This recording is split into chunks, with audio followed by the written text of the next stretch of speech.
They're feared, hunted, slaughtered by the thousands. And while some profit, others are outraged. No, it's wasteful, wanton slaughter. I'm Ken MATZ. These waters were once teeming with sharks. Now you can barely find any. Channel 6 anchor Ken MATZ dives into the controversy and tracks the mysterious shark. What he finds may not be what you expect. When predator becomes prey, Sunday on Channel 6 Action News. We're earning our reputation, one story at a time. Channel 6 Action News anchor Ken MATZ now joins us with an up-close and personal look at the reasons why. Ken? Diana, I'll tell you right now, it is not pollution that's killing off our sharks, and it's not some awful disease. Sharks' greatest enemy is man.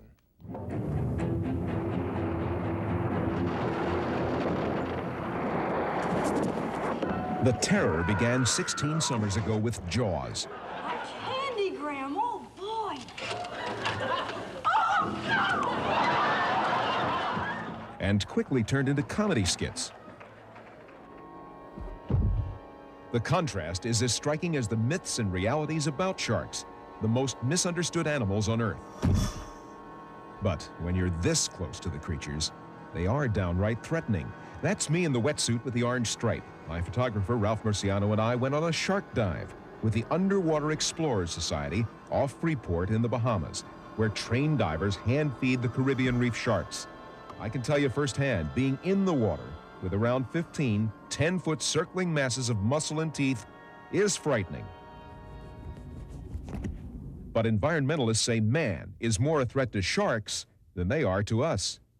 They can be bad guys, certainly. I mean, we all know about shark attacks. But the danger from shark attack is extremely small. And it's not something that would concern me if I went to the beach, for instance. Dr. Gordon Hubble is a retired veterinarian who's made shark evolution more than just a hobby. His Key Biscayne home is filled with what many say is the world's most comprehensive collection of shark jaws and teeth. What's the shark population like off Miami Beach today? Mark Portiano, or Mark the Shark as he's called, has been sport fishing for shark off Miami Beach for 18 years. He took me out to search for hammerheads or lemons, which have been common. Years ago, he guaranteed people a catch. This time, he couldn't promise me anything.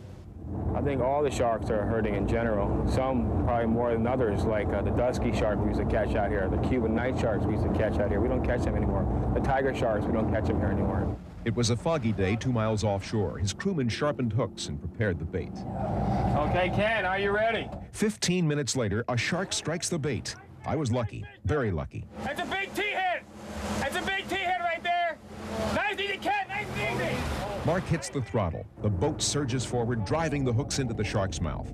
The boat stops, and now it's up to me to reel him in. Oh, there we go! Oh, yes! Big fish!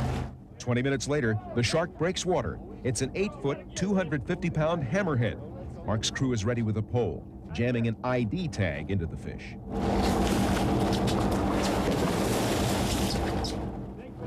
Wasn't hurt that bad. The hooks were in his jaw.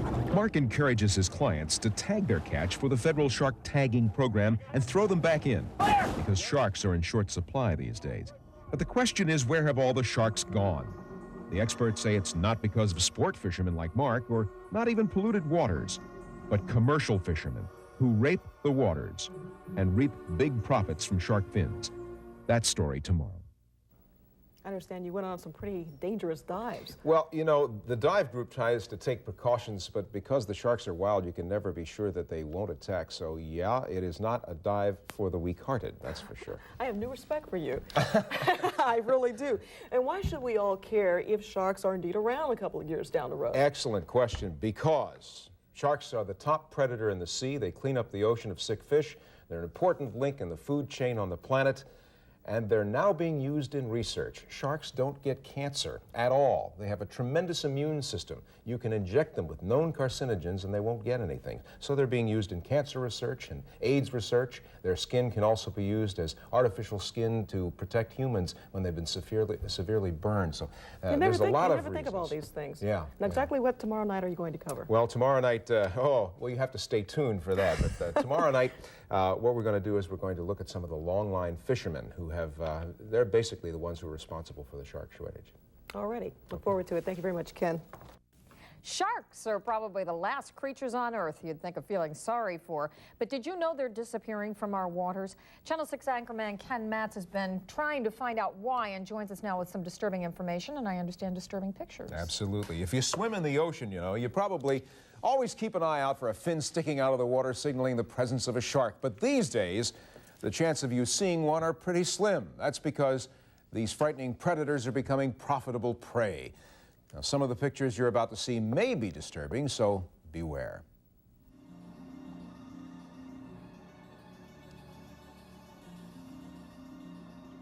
The images of sharks, swirling masses of muscle and teeth. Especially scary when you have close encounters with them, as I did, along with my photographer, Ralph Murciano, on a dive off Freeport in the Bahamas. Occasionally, a shark will recycle you into the food chain, kicking and screaming. Actually, you only have a 1 in 300 million chance of being killed by a shark. There is only an average of 50 shark attacks reported worldwide each year, with some 10 fatalities. You have a better chance of getting hit by lightning. Sharks, on the other hand, have every right to be afraid of us. Just overfishing. It's just, we have the technology nowadays. We've got the boats to do it. They go offshore for weeks at a time. We know how to kill these fish, and we're doing it. Doing it is an understatement. 100 million sharks are killed every year by longline fishermen around the world. Eric Sander is a longliner from Daytona Beach. He considers himself a conservationist as well because he works with scientists studying sharks. There's a hammerhead. Nice big hammerhead. We turn loose a lot of species that we can't use, things like small tiger sharks and hammerheads and a few others that are undesirable or have, you know, no place in the market, but are excellent research tools. Stick a tag in it and it migrates all over the world. You can really learn a lot from it. Swim! But longliners, for the most part, are depleting the shark population in coastal waters. They set up lines 20 miles long with thousands of hooks. The real crime? 89% of the sharks caught commercially are definned and dumped back in the ocean. In the past 10 years, we have had a new industry, which is the shark fin industry. That is really what drives the shark fishery, because fishermen get a very low price for shark meat. In fact, commercial fishermen like Sander are only getting 50 cents for a pound of shark meat these days. He gets $18.50 for a pound of wet fins, up to $120 a pound for dry fins. Asians prize the fins and pay a high price for them. They consider the fin fibers to be the active ingredient in youth potions and even aphrodisiacs. This is a shark fin. These white rings are extracted to end up like this, fibers. Put it in. The fibers are thrown into a wok and cooked into a batch of shark fin soup. At the Fortune House restaurant in Kendall, a special order bowl of this stuff sells for $15. In Hong Kong, a bowl fetches up to $50. But if you're on a budget, you can buy canned and instant versions for $4.50 in your neighborhood Oriental supermarket. Sharks are used for other products. The Japanese use the liver oil for cosmetics. The Mexicans turn the skin into shoes. And Americans even use the oil for hemorrhoid ointment. There's nothing illegal about killing sharks to make a buck. But conservationists are pressuring the government to protect the creatures. I'll tell you their side tomorrow. You missed it. I had a big can of shark fin soup. I'll hold it up for you. You know, the bumps you heard when the sharks seemed to be heading into your living rooms were real. Those were the sounds of the sharks swimming into photographer Ralph Murciano's camera lens and microphone. Pretty scary. I want to thank Jordan Klein Productions for helping us with the video of commercial fishing up in Daytona. Tomorrow, more great underwater shots of the sharks. I think $50 for a bowl of soup is a little scary. $4.50 for this. Yeah, that's pretty steep as well. Yeah.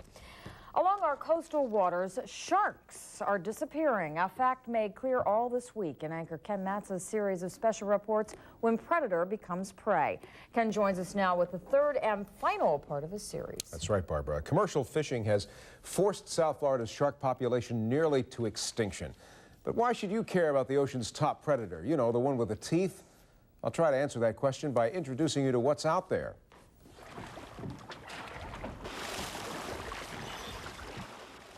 Lunchtime at the Miami Seaquarium, where the captive sharks are the main attraction for the noon crowd. But 2 miles off the Bahamas, 50 feet underwater, you wonder if you might be the main menu item for the circling Caribbean reef sharks. Here at Shark Junction off Freeport, the Underwater Explorers Society conducts a very unique dive, where experts actually feed the wild sharks by hand. You've been bitten before.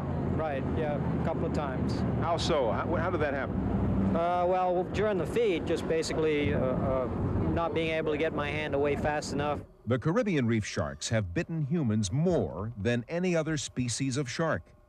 But that doesn't mean they're man-eaters. They do not include man in their diet. Dr. Jose Castro is a shark authority with the National Marine Fisheries Service on Virginia Key. He wrote the book, photographing and cataloging all species of shark in North American waters, and has just co-authored a federal law to protect sharks. There has been a tremendous decline in the population of sharks of the southeastern U.S. over the past 2 or 3 years. The new federal law, which could take effect this June, would regulate commercial and recreational shark fishing within 200 miles of U.S. shores. No fisherman is the bad guy yet, because there is nowhere on this planet a law that protects sharks. Dr. Samuel Gruber is a University of Miami professor and the leading authority on sharks. And even though it's not illegal, he agrees commercial fishing is responsible for the disappearance of sharks in our waters off the Florida coast. So that's why we had to go to the Bahamas to find the preyed-upon predators. But even there, the population is dwindling. Why should we care? I asked the experts. Well, sharks are the top predators in the environment. They are the animals that keep the environment healthy. They balance the ecosystem. Well, they're an important element in the food chain. They're the top predator, and you take one very important element like that out of the food chain, and it's going to affect the whole thing. They play the part of cleaning up the ocean just as any top predator does on land or on sea. And a shark is a creature that has evolved over 400 million years that represents the crown of creation in the fish line, just as we do in the mammal or in the primate line. And now it's up to man to decide whether or not to keep the predator from being preyed out of existence. Some of the things we used to get almost exclusively from sharks: vitamin A, cold climate motor oil, yes, used by the Japanese during World War II, collagen. Some of the things we might get in the future if sharks survive: new treatment for cancer. Sharks have an incredible immune system, even treatment for arthritis. My thanks to photographer Ralph Murciano and producer Sue Kavalerski for this series. Real interesting report. Interesting series. Love the photography, too. Thanks, yeah, fabulous.